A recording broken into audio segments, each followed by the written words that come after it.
अब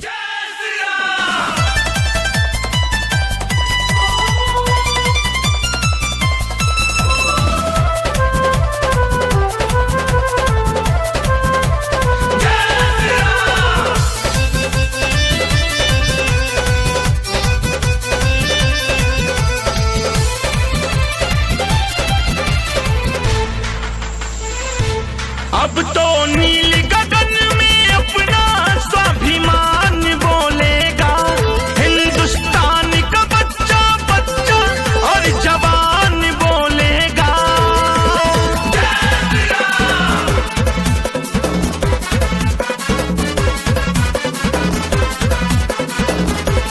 अब तो नील गगन में अपना स्वाभिमान बोलेगा, हिंदुस्तान का बच्चा बच्चा और जवान बोलेगा।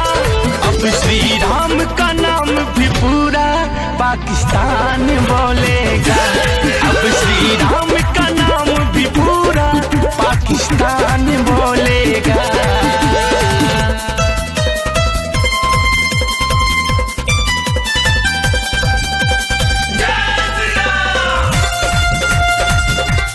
कालिका स्टूडियो आरा। नर में उत्तम बानर दुत्तम, मर्यादा पुरुषोत्तम है। महिमा कौन न जाने इनकी, राम ही सर्वोत्तम है।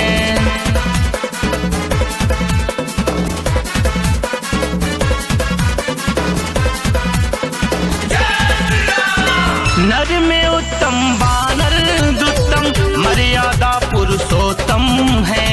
महिमा कौन न जाने इनकी, राम ही सर्वोत्तम है। सुन लो भारत के गौरव का हरदम शान बोलेगा, पाप से तड़प तड़प के पापी और शैतान बोलेगा। अब श्री राम का नाम भी पूरा पाकिस्तान बोलेगा, अब श्री राम का नाम भी पूरा पाकिस्तान बोलेगा।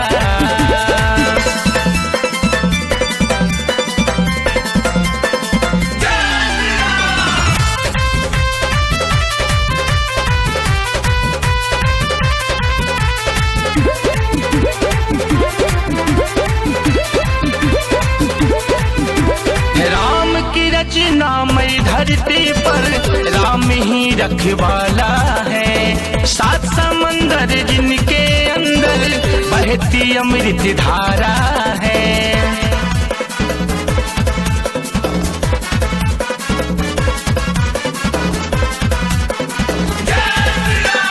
राम की रचना मई धरती पर राम ही रखवाला है। सात समंदर जिनके अंदर बहती अमृत धारा है। सारे जहां में इनके झंडे का पहचान बोलेगा, इस मिट्टी में जन्मे एक इंसान बोलेगा। अब श्री राम का नाम भी पूरा पाकिस्तान बोलेगा, अब श्री राम का नाम भी पूरा पाकिस्तान बोलेगा।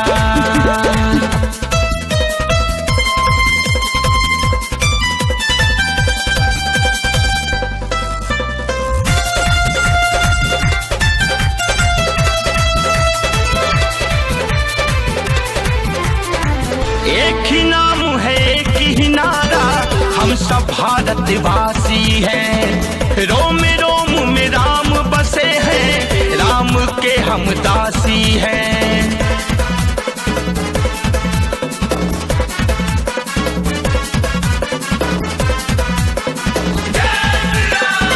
एक ही नाम है, एक ही नारा, हम सब भारतवासी हैं। रोम रोम में राम बसे हैं, राम के हम दासी हैं।